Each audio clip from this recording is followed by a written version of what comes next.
अस्सलामु अलैकुम वरहमतुल्लाहि वबरकातुह। ग्रुप जा सभई दोस्त ऐं भाइरो छा हाल आहे? अल्लाह ताला खां दुआ आहे त अल्लाह ताला असांखे तव्हांखे सॼी मुसलमान उम्मत खे दुनिया ऐं आख़िरत जूं कामयाबियूं अता फ़रमाए, क़ब्र ऐं जहन्नम जे अज़ाब खां महफ़ूज़ फ़रमाए, कुफ़ुर शिरक बिदअत ऐं तक़लीद खां महफ़ूज़ फ़रमाए ऐं ख़ालिस क़ुरान ऐं सुन्नत खे सम्झणु, उन ते अमल करणु ऐं उनखे पूरी दुनिया जे इंसाननि तोड़ी पहुचाइण जी तौफ़ीक़ अता फ़रमाए। मुंहिंजा अज़ीज़ दोस्तो ऐं साथियो, अल्लाह ताला जा बेहिसाब एहसान आहिनि जो अल्लाह ताला असां सभिनीनि खे मुसलमान बनायो। मुसलमान त गुज़िरियल पैगम्बरनि जा बि उम्मती हुया अल्हम्दुलिल्लाह, पर वरी अल्लाह ताला जा जो ॿियो वॾो एहसान आहे जो असांखे अल्लाह ताला पंहिंजे मिठे महबूब मोहम्मद मुस्तफ़ा सल्लल्लाहु अलैहि वालैहि वसल्लम जो उम्मती बनायो आहे। त मुंहिंजा अज़ीज़ दोस्तो ऐं साथियो, मिठे महबूब मोहम्मद मुस्तफ़ा सल्लल्लाहु अलैहि वसल्लम सां मुहब्बत करणु ईमान जी निशानी आहे ऐं मुहब्बत जी निशानी सुन्नत जी इत्तिबा आहे। जेको सुन्नत जी इत्तिबा कंदो उहो सचो हुबदार आहे ऐं जेको मिठे महबूब मोहम्मद मुस्तफ़ा सल्लल्लाहु अलैहि वसल्लम सां मुहब्बत कंदो उहो ई सचो मोमिन आहे। नाले जा मोमिन खोड़ था मिलनि, पर हक़ीक़ी मोमिन उहे आहिनि जेके अल्लाह जे रसूल सल्लल्लाहु अलैहि वसल्लम जे हर हुकुम जी फर्मा बरदारी कनि, जिन्हनि पंहिंजी ज़िंदगी खे उन मुताबिक़ बनाए छॾियो। अॼु तव्हां ॾिसंदा हूंदा मुआशिरे में हिकिड़ी क़ौम आहे जेको पाण खे मोमिन सॾराइनि था, पर उनजे हालात ॾिसो, उनजी ज़िंदगी में तव्हांखे किथे बि अल्लाह जे रसूल सल्लल्लाहु अलैहि वसल्लम जी फर्मा बरदारी न मिलंदी। मुंहिंजा अज़ीज़ दोस्तो, वल्लाही असांजो मक़सदु कंहिंजी दिलि आज़ारी न आहे, पर असां चाहियूं था त असांजे मुआशिरे में थोरो शऊर पैदा थिए, क़ुरान ऐं सुन्नत जी तहक़ीक़ जो शऊर पैदा थिए, हक़ ऐं बातिल खे निखेड़ण जो यानी हिकिड़ो शऊर पैदा थिए, सच ऐं कूड़ खे वाज़िह करण जो शऊर पैदा थिए। त ॻोल्हियूं त सही त सच किथे आहे, इस्लाम छा आहे ऐं मुसलमाननि जो शान छा आहे ऐं असां छा पिया कयूं। मुंहिंजा अज़ीज़ दोस्तो ऐं अल्लाह ताला जा बेहिसाब एहसान आहिनि असां ते, जो अल्लाह ताला असांखे तौहीद ऐं सुन्नत जी सुञाणप ॾिनी। वल्लाही मां उन्हनि सभिनीनि दोस्तनि खे मुबारकबाद पेश थो कयां जिन्हनि खे अल्लाह ताला क़ुरान ऐं सुन्नत जी सम्झ ॾिनी ऐं उन्हनि खे अहले हदीस जमायत में शामिल थियण जी तौफ़ीक़ ॾिनी। मुंहिंजा अज़ीज़ दोस्तो, हिन वक़्तु मां तव्हां ॾे हिकु वीडियो मोकिली आहे। उन वीडियो खे तव्हां ॾिसी सघो था त कुझु बिदअती हिन ॾिहाड़नि में मातम कंदा आहिनि, कीअं पंहिंजे चहिरे खे लपाटूं हणनि वेठा ऐं सीने खे कुटीनि वेठा ऐं खोड़ वीडियोज़ तव्हां ॾिठा हूंदा हींअर सोशल मीडिया जो दौरु आहे।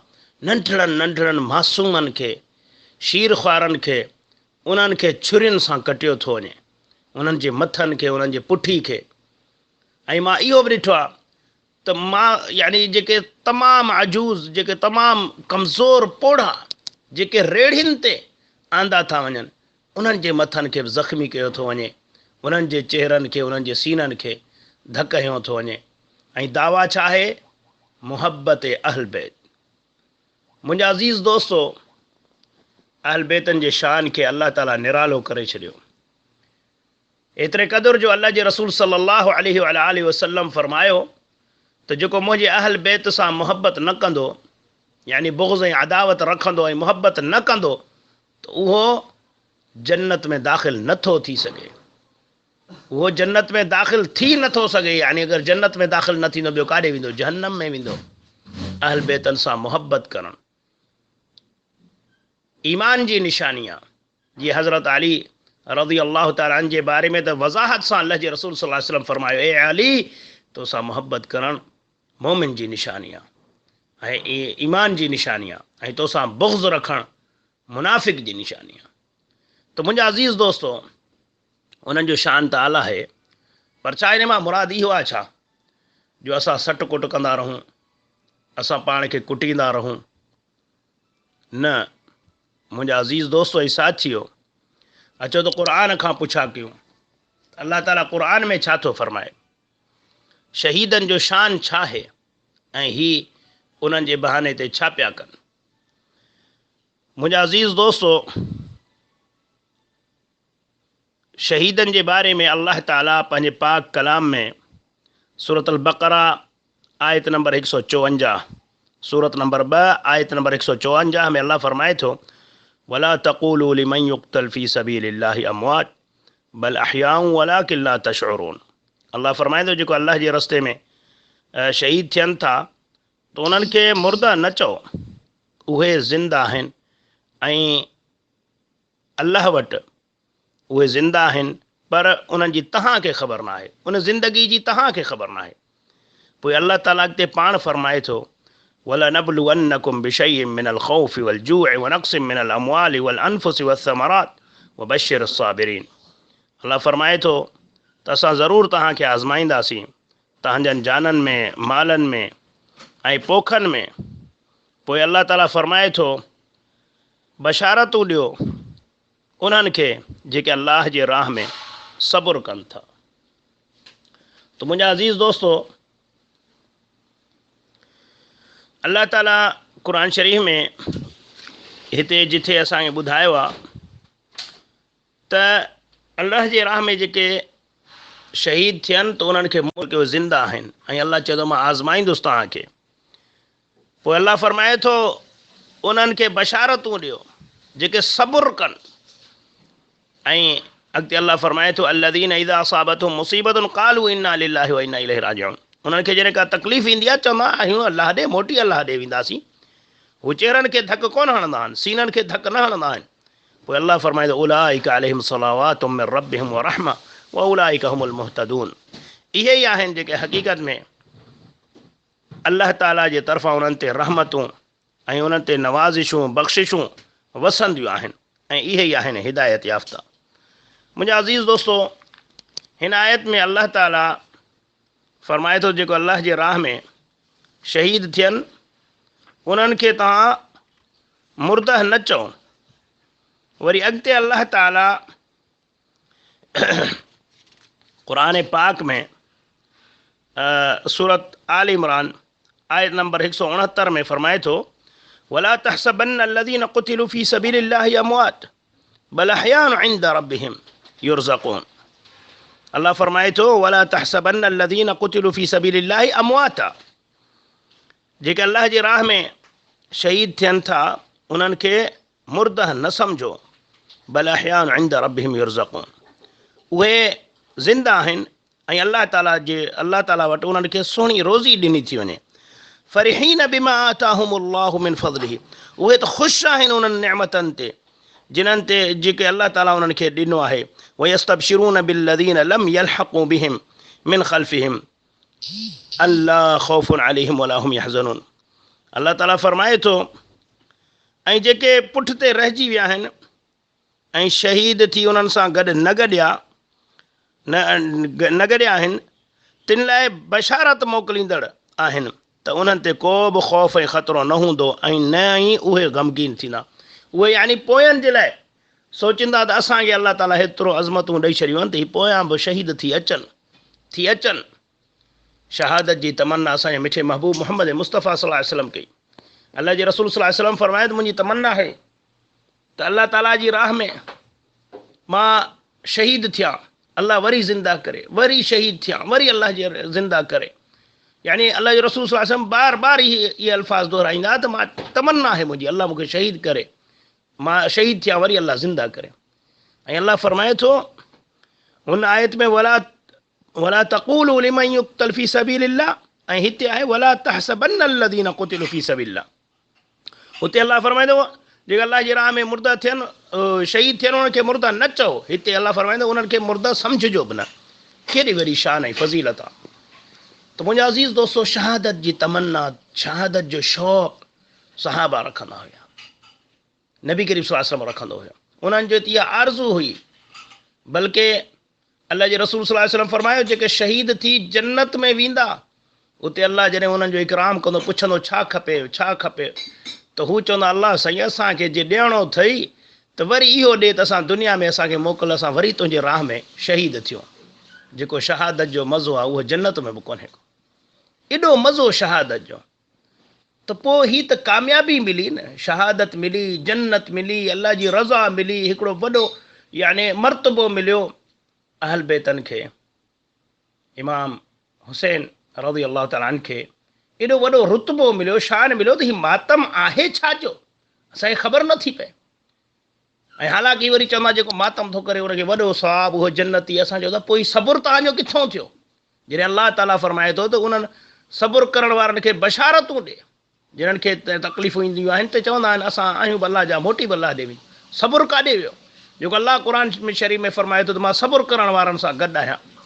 अल्लाह ताला क़ुर शरीफ़ में फरमाए थो अल असर इन्नल इंसान लफ़ी ख़ुस्र इल्ला लज़ीना आमनू व अमिलुस सालिहात व तवासौ बिल हक़ व तवासौ बिस सब्र। अल्लाह फरमाए थो ज़माने जो कसम, सभु जा सभु माण्हू खसारे में आहिनि सिवाय उन्हनि जे जिन्हनि नेक अमल कयो, ईमान आणे नेक अमल कयो ऐं हक़ जो हिक ॿिए खे चयो, सबुर जी तलक़ीन कयो। हीउ सबुर जो तलक़ीन काॾे वियो?